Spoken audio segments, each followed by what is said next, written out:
Hello மக்களே, welcome to Nisha novels. தேனி அள்ளிச் சென்றவனே அத்தியாயம் 5. வாங்க கதைக்குள்ள போகலாம். அந்த தேசிய நெடுஞ்சாலையில் காரில் பயணித்துக் கொண்டிருந்தனர் தயாவும் மதியும்.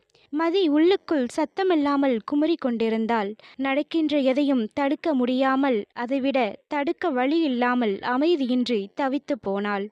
ஏன் ஏன் ஏன் என தனக்குள்ளேயே எழுந்த கேள்விக்கு விடை தெரியாமல் ஊமையாகி போனாள். மதி இப்படியாக ஜன்னலின் வெளியே தன் பார்வையை நிலைக்க விட்டவளாக அமர்ந்திருக்க, அவள் அருகில் அமர்ந்திருந்த தயா தன் மடியில் இருந்த லேப்டாப்பில் சில வேலைகளை செய்து கொண்டிருந்தான். மதி கிளம்புவதற்கு முன் நடந்ததை மீண்டும் ஒரு முறை நினைத்து பார்த்தாள். தயா அவளிடம் தன் நிலையை மறந்து சற்று இறங்கி வந்து பேச, மதி அவனை திகைப்புடனும் அதே நேரத்தில் அவனை நம்ப முடியாமலும் பார்த்தாள். ஏனெனில் தயா இவ்வாறு இறங்கி வந்து சமாதானம் பேசுபவன் அல்ல. தீர்க்கமான ஒரு முடிவை எடுத்து அதை செயல்படுத்திவிட்டுதான் பேசவே செய்வான். அது நல்லதோ கெட்டதோ. நான் இப்படித்தான், முடிந்தால் மோதிப்பார் என்ற திமிர் சற்று அதிகமாகவே இருக்கும் அவனிடம். யாருக்காகவும் எதற்காகவும் தன் முடிவை மாற்ற நினைக்காதவன். இவை அனைத்தையும் தெரிந்தவள் மதி. அதனாலேயே அவனை ஆச்சரியமாக விழிவிறுத்து பார்த்தாள். தயா அவளது திகைப்பை கண்டு கொள்ளாது அவளது அமைதியை தனக்கு சாதகமாக்கும் பொருட்டு, உன்னோட திங்ஸ் எடுக்கலனாலும் ஒன்றும் பிரச்சனை இல்லை என்றவன் அவள் வாய் திறக்கும் முன் அவளை காரில் ஏற்றியிருந்தான். மதி அவனது செயலால் கோபமுற்றவள் அவனை முறைத்து இறங்க போக, தயா சத்தமாக தேனு என்று அதட்ட, மதி அவனது அந்த அழைப்பில் இறங்கும் முயற்சியை கைவிட்டு அமைதியாக அவனை பார்த்தாள். அவள் அமைதியை தயா தனக்கு சாதகமாக்கிக் கொண்டு வண்டியை வேகமாக விரட்டினான். கொஞ்ச தூரம் சென்றதும் வண்டியை நிறுத்தி கார் ஓட்டும் பொறுப்பை தான் வர சொன்ன ஆள் ஒருவனிடம் கொடுத்தவன் பின்னால் வந்து மதியின் அருகே அமர்ந்து கொண்டான். மதி அவன் தன் பக்கத்தில் அமரவும் அது பிடிக்காது ஜன்னல் அருகே நெருங்கி அமர்ந்து கொண்டாள். இவ்வாறு தன்னை அவன் அழைத்து செல்வதை அவளால் மௌனமாக வேடிக்கை பார்க்க மட்டுமே முடிந்தது. மதிக்கு திடீரென அன்புவின் நினைவு வர அவனுக்கு போன் செய்தாள். ஆனால் அதுவும் நாட் ரீச்சபிள் என்றே திரும்ப திரும்ப வர வெகுவாக நொந்து போனவள் சீட்டில் சாய்ந்து கண்மூட பாவம் அசந்து தூங்கிவிட்டாள். ஓரிரு முறை மதியின் தலை தயாவின் தோளில் விழ, அவனோ சற்று எரிச்சலாக நகர்ந்து நகர்ந்து அமர, ஒரு கட்டத்தில் ஏய் என சத்தமாக அழைக்க மதி திடுக்கிட்டு எழுந்தாள். மதி என்ன நடந்தது என்று தெரியாமல் பேந்த பேந்த முழிக்க, ஒரே ஒரு நொடி அவனது கண்கள் ரசனையை காட்டியதோ. மறுநொடியே எதுக்கு இப்படி வந்து மேலே தூங்கி விழுற என சத்தம் போட்டு ஒழுங்கா உட்காரு என லேப்டாப்பில் மூழ்கினான். அவனது எரிச்சலான குரலில் மதிக்கு கோபம் வர, ஆமா சார்மல் சாஞ்சிக்கிட்டு அப்படியே தூங்கணும்னு எனக்கு ரொம்ப நாள் ஆசைப்பாரு என உதட்டை வளைத்து பழித்து வெடிக்கென்று முகத்தை திருப்பிக் கொண்டாள். பின் மதி மீண்டும் மீண்டும் அன்புவுக்கு ஃபோன் செய்து ஓய்ந்து போனாள். அதை கவனித்த தயா தன் லேப்டாப்லேருந்து கண்களை நகர்த்தாமல், என்னாச்சு, யாருக்கு ஃபோன் பண்ணிட்டு இருக்க என்று கேட்க, மதி சிறு முறைப்புடனே, அன்புக்குத்தான், ஆனால் அவனுக்கு லைன் போகலை என்றாள். அவளின் பதட்டம் நிறைந்த வார்த்தைகளில் நிமிர்ந்து அவள் முகம் பார்த்தவன் என்ன நினைத்தானோ. அன்புகிட்ட நான் சொல்லிட்டேன் என்று சொல்ல மதி அதிர்ந்து முழித்தாள். அப்போ அவனுக்கு நீ என்னை அழைச்சிட்டு போறது தெரியுமா? அவ ஏன் என்கிட்ட முன்னாடியே சொல்லல என கேள்வி மேல் கேள்வி கேட்க, தயா எரிச்சல் மிகுந்த குரலில், கொஞ்சம் பேசாம வரியா, எதையாவது பேசி டென்ஷன் பண்ணாத என்றவன் மீண்டும் தன் வேலையை கவனிக்கலானான். மதிக்கு அழுகையும் ஆத்திரமும் ஒன்றாக சேர்ந்து கொள்ள உள்ளுக்குள் அன்புவை திட்டியபடியே இருந்தாள். ஆம், தயா அவளை விடுதியிலிருந்து அழைத்து வரும்போதே அன்புவுக்கு போனில் மெசேஜ் அனுப்பிவிட்டான். அதை பார்த்த அன்புவும் முதலில் திகைத்தாலும் பின் தன் தோழியின் வாழ்க்கை சீக்கிரமே சரியாகிவிடும் என்ற நம்பிக்கை கொண்டவன் அடுத்த நொடியே தனது போனை அணைத்து விட்டான். அவனுக்குத்தான் தெரியுமே தன் தோழியை பற்றி, எப்படியும் தன்னை தொடர்பு கொள்ள முயற்சி செய்வாள் என நினைத்தே இவ்வாறு செய்தான். இருப்பினும் அவள் தன்னை விட்டு நீண்ட தொலைவு செல்வதை யோசித்து கலங்கவே செய்தான். இனி என்று அவளை பார்ப்போம் என அக்கணத்தில் இருந்து அவன் மனது எதிர்பார்க்க ஆரம்பித்து விட்டது. அதே நிலையில்தான் மதியும் இருந்தாள். இந்த ஒரு வருடத்தில் அன்பு மதிக்கு ஒரு நல்ல தோழனாக மட்டுமல்ல, சிறந்த பாதுகாவலனாகவும் இருந்தவனாயிற்றே. அவன் முகத்தை கூட பார்க்காமல், அவனிடம் சொல்லிக் கொள்ளாமல் இப்படி எங்கேயோ இதுவரை போகாத ஒரு ஊருக்கு செல்வோம் என்பதை அவள் கனவில் கூட நினைத்து பார்த்ததில்லை. மதி திரும்பி தயாவை பார்த்தாள். அவனது கூர்மையான கண்கள் இரண்டும் அவன் கையில் இருந்த லேப்டாப்பிலேதான் இருந்தது. மீண்டும் தன் சீட்டில் சாய்ந்து கண்மூடியவளுக்கு இனி என்னென்ன நடக்கப் போகுதோ என்ற சிந்தனையே அவள் மனதுக்குள் உழன்று கொண்டிருந்தது. அந்த 2 மணி நேரம் பயணம் முடிய அவர்களது கார் அந்த பிரம்மாண்டமான நட்சத்திர ஹோட்டலில் வந்து நின்றது. தயா ஒரு பக்கம் கதவை திறந்து கொண்டு இறங்க, மதி மறுபக்க கதவை திறந்து கொண்டு இறங்கினாள். காரை ஓட்டி வந்தவன் பவ்யமாக கார் சாவியை தயாவிடம் கொடுத்துவிட்டு செல்ல, தயா தன் வேக நடைகளால் உள்ளே செல்ல, மதியோ நின்ற இடத்திலேயே அப்பெரிய பல அடுக்குகள் கொண்ட அந்த ஹோட்டலை அண்ணாந்து பார்த்து பிரமித்து போனாள்.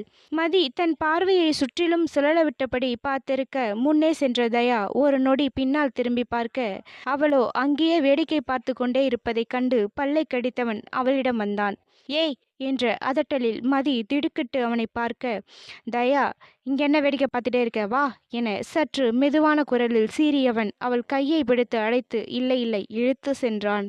அங்கு வேலை செய்யும் அனைவரும் பவ்யமாக எழுந்து நின்று மரியாதையுடன் வணக்கம் சொல்லியபடி இருக்க, தயா தன் ஒற்றை தலையசைவில் அதை ஏற்றபடி விறுவிறுவென லிப்டை நோக்கி சென்றான்.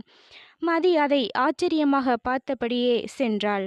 லிப்டில் நுழைந்ததும் தயா அவள் கையை விடாமல் இருக்க, ஏதோ சிந்தனையில் இருந்த மதியும் அதை உணரவில்லை. லிப்ட் நேராக அவன் இருக்கும் தளத்திற்கு சென்று நிற்க, தயா அவள் கையை பற்றியபடியே அங்கிருந்த அந்த அறைக்கதவை திறந்தான். அப்போதுதான் தயா தன் கையை பிடித்திருப்பதை உணர்ந்து வேகமாக தனது கையை அவனிடமிருந்து உருவிக்கொண்டாள். தயா அவளது செய்கையை பெரிதாக எடுத்துக்கொள்ளவில்லை போலும். சாதாரணமாக உள்ளே சென்று மெத்தையில் மல்லாந்து படுத்து விட்டான். ஏனோ அவன் மனமெல்லாம் நிம்மதியால் சூழ்ந்திருந்தது. அதை அவன் உணரவும் செய்தான். அதனாலேயே தான் ஒருத்தியை அழைத்து வந்திருப்பதையே மறந்து ஆழ்ந்து உறங்கிவிட்டான். மதி அந்த பெரிய அறையை இதற்கு முன்னால் கண்டதில்லை. அதனாலேயே கண்ணெடுக்காமல் சுற்றி சுற்றி பார்த்தவள் சில நிமிடங்களுக்கு பிறகே அவன் அங்கு இல்லை என உணர்ந்து அந்த வரவேற்பறையை தாண்டி உள்ளே செல்ல செல்ல அந்த அறையின் பிரம்மாண்டம் அவளை சிலிர்க்கவே வைத்தது. சுற்றிலும் பார்த்து ரசித்தவள் தன்னை அழைத்து வந்தவனை தேட, அவனோ கட்டிலில் விட்டத்தை பார்த்து தூங்குவதைக் கண்டு இதுவரை அவளுக்கு இருந்த அமைதியான மனநிலை மாறி கோபம் வந்து குடிக்கொண்டது. அட பாவி, என்னை இப்படி எங்கேயோ அழைச்சிட்டு வந்து ரூம்ல விட்டுட்டு அவன் பாட்டுக்கு தூங்கிட்டு இருக்கான். இப்போ நான் என்ன பண்ணுறது, இங்கே எதுக்கு அழைச்சிட்டு வந்திருக்கான்னு ஒரு மண்ணும் சொல்லலை என அவனை திட்டி தீர்த்தவள், ஏய் எந்திரு ஏய் என அவனை எப்படி அழைப்பது என தெரியாமல் கூப்பிட, அவனோ எழுந்த பாடில்லை. பின் தன் நிலையை நொந்தவளாக அவன் கட்டிலுக்கு எதிரே இருந்த அந்த அகலமான சோபாவில் சென்று அமர்ந்தாள். நேரமாக ஆக அவள் அப்படியே கொஞ்சம் கொஞ்சமாக தூங்கி வழிய ஆரம்பித்தாள். பின் தூக்கத்திலேயே நன்றாக காலை நீட்டி வசதியாக உறங்கினாள். மாலை பொழுது நெருங்க தயா மெதுவாக கண்விழித்து பார்த்தவன் தன் எதிரே அழகிய பதுமையைப் போல தூங்குபவளை விழியகலாது பார்த்திருந்தான். பின் யதார்த்தமாக நேரத்தை பார்த்து அதிர்ந்து போய் அடித்து பிடித்து எழுந்தான். சே, எப்படி இவ்வளோ நேரம் தூங்கினேன் என தன் போனை எடுத்து பார்த்தவன் மேலும் அதிர்ந்தான். ராஜுதான் 30 தடவைக்கும் மேல் அழைத்திருந்தான். தன் போனை சைலண்ட் மோடில் இருந்து எடுக்காத தன் மடத்தனத்தை நினைத்து நொந்து போனான் தயா. தன்னையே திட்டிக்கொண்டு ராஜுவுக்கு அழைக்க அந்த பக்கம் எடுத்தவனோ கத்த ஆரம்பித்தான். டேய், போனை கூட எடுக்காம என்னடா பண்ணிட்டு இருக்க? எத்தனை வாட்டி கூப்பிடுறது? நீ பெங்களூர் வந்துட்டியா இல்லையா? நீ எப்போதான் வீட்டுக்கு வருவ? என்னால் சமாளிக்க முடியலடா. நீ எப்போ வருவன்னு என்னை போட்டு டார்ச்சர் பண்ணிட்டு இருக்காங்க என பேசிக்கொண்டே போனான் தயாவின் ஆரியூர் தோழன் ராஜு என்கின்ற ராஜா. சிறு வயதில் இருந்தே ஒன்றாக படித்து ஒன்றாகவே வளர்ந்தவர்கள். தயா எப்போதுமே ராஜா என்றழைக்காது ராஜு என்றுதான் அழைப்பான். அதுவே அனைவருக்கும் பழகிப்போக ராஜா ராஜுவாகவே மாறிப்போனான். டேய் ராஜு, கத்தாதடா, நான் பெங்களூர்ல தான் இருக்கேன், இன்னும் 1/2 மணி நேரத்தில் வந்துடுவேன் என்று போனை அணைத்து டென்ஷனில் பெட்டில் தூக்கி போட்டான். பின் மதியின் அருகே வந்தவன், ஏய் எந்திரு என்று சத்தம் போட அவள் லேசாக கண் விழித்து பார்த்தாள். அப்போதுதான் இருக்குமிடம் நினைவுக்கு வர அவசர அவசரமாக தடிமாறியபடி எழுந்து நின்றாள். ஏய், எங்கே வந்திருக்கோம் எதுக்கு வந்திருக்கோம்னு எதுவும் தெரியாமல் நீ பாட்டுக்கு சுகமாக தூங்கிட்டு இருக்க என தன்மேல் இருந்த கோவத்தை அவள் புறம் திருப்பி அவளை குற்றம் சாட்டினான். மதி அவன் பேசுவது புரியாமல் கேள்வியாக பார்க்க தயா மேலும் பேசிக்கொண்டே போனான். அதானே, ஏசி ரூம் வேற, இதெல்லாம் நீ பார்த்துருக்கவே மாட்ட, அதான் சொகுசா இருக்கலான்னு நினச்சிட்ட போல என வார்த்தையை விட அப்போதுதான் மதிக்கு அவன் தன்மேல் குற்றம் சுமத்துவது புரிய வெகுண்டு எழுந்தாள். ஹலோ சார், போது நிப்பாட்டுங்க. நீங்களா என்னென்னமோ பேசிகிட்டு இருக்கீங்க. யார்? நான் சொகுசுக்கு ஆசைப்பட்டு உங்ககிட்ட வந்து கெஞ்சினேனா இப்படி ஒரு ஹோட்டலுக்கு அழைச்சிட்டு போங்கன்னு? கூட ஒருத்தி அழைச்சிட்டு வந்து விட்டுட்டு நீங்கள் பாட்டுக்கும் மல்லாந்து தூங்கிட்டு இப்போ வந்து என்ன சொல்கிறீங்களா? ஏன் வந்திருக்கோம் எதுக்கு வந்திருக்கோம்னு என்னை கட்டாயப்படுத்தி அழைச்சிட்டு வந்து நீங்கள் தான் சொல்லணும். நான் இந்த ரூமுக்குள்ளே நுழையிறதுக்கு முன்னாடியே நீங்கள் பாட்டுக்கு தூங்கிட்டு இருந்தா நான் போய் சவத்துக்கிட்ட கேட்க முடியும் என கண்களில் பொறி பறக்க சீறினாள். தயா அவளுக்கு ஏதும் பதில் சொல்லாது அனல் பறக்க அவளை முறைத்தவன், சீக்கிரம் ரெடியாகு என்றவாறு வெளியே செல்ல முற்பட மதிக்கு வந்த கோபத்தில், யோ நீ என்ன லூசா? என் ட்ரெஸ் எதுவுமே இல்லாமல் எப்படி ரெடி ஆகுறது? அதுவும் எங்கன்னு சொல்லாமல் நீ பாட்டுக்கு போற என அவனுக்கான மரியாதையை காற்றில் பறக்க விட்டவளாக கேட்க, தயா அவளை பொசுக்கி விடுவது போல் பார்த்தான். மதியோ எதுக்கு இப்படி முறைக்கிறான், நான் இப்போ என்ன சொன்னேன் என யோசிக்கையிலே புரிந்தது தான் அவனை ஒருமையில் விழித்ததை.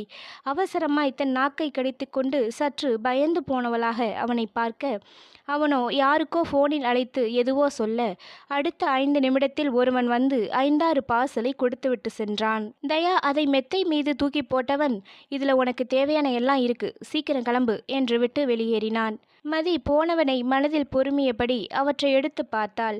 அதில் 2 புடவைகளும் அதற்கேற்ற மற்றவைகளும் இருக்க, இன்னொன்றில் சில நகைகளும் இருந்தது. மதி குழப்பமாக, என்னது இப்படி புடவையை கொடுத்துட்டு போறான், இது எப்படி போடுறது? கீழே குனிந்து தான் அணிந்திருந்த சல்வாரை பார்த்தவள், ஐயோ ஏன் தான் இந்த சிடுமூஞ்சி இப்படி செய்கிறான்னு ஒன்றும் புரியல என புலம்பியவள் வேறு வழியின்றி அதில் ஒன்றை எடுத்து கட்டி கொண்டாள். ஆனால் மதி அதில் இருந்த நகை எதையும் அவள் தொட்டு கூட பார்க்கவில்லை. 15 நிமிடத்தில் திரும்பி வந்த தயா கண்டது அழகு சிலையென அந்த சில்க் புடவையில் மிளிர்ந்த மதியைத்தான். நொடிக்கும் குறைவாக தனது ரசனையை மீட்டெடுத்தவனுக்கு ஏதோ ஒன்று குறையாகப்பட அவளருகே வந்து நின்றான். மதி அவன் வந்ததும் அவன் முகம் பார்க்க விரும்பாமல் கண்ணாடி வழியாக வேடிக்கை பார்ப்பது போல் திரும்பி கொண்டாள். பின் அவன் தன்னருகே நிற்பதை உணர்ந்து நெஞ்சம் படபடக்க நின்றிருந்தாள். தயாவோ, எதுக்கு நகை எதுவும் போடாம இருக்க, அதுல தான் எல்லாம் இருந்துச்சே, போட்டுக்க வேண்டியதானே சற்று அலட்சியம் போல் கேட்டான். மதிக்கு கோபம் வர அவன் கண்களை நேராக பார்த்து, எனக்கு பிடிக்காது என்றாள் இரு பொருள்பட. அவள் பேச்சின் அர்த்தம் புரிந்த தயாவும் அவளை முறைத்து மேற்கொண்டு பேசாமல் கிளம்பு போலாம் என முன்னே நடந்தான். மதியும் எங்கே என கேட்கும் மனதை அடக்கி கொண்டு அவன் பின்னே வர, தயா கதவருகில் வந்தவன் எதுவோ தோன்ற சட்டென தன் நடையை நிறுத்த, உள்ளுக்குள்ளே யோசித்தபடியே வந்த மதி அவன் மேலேயே இடித்து நின்றாள்.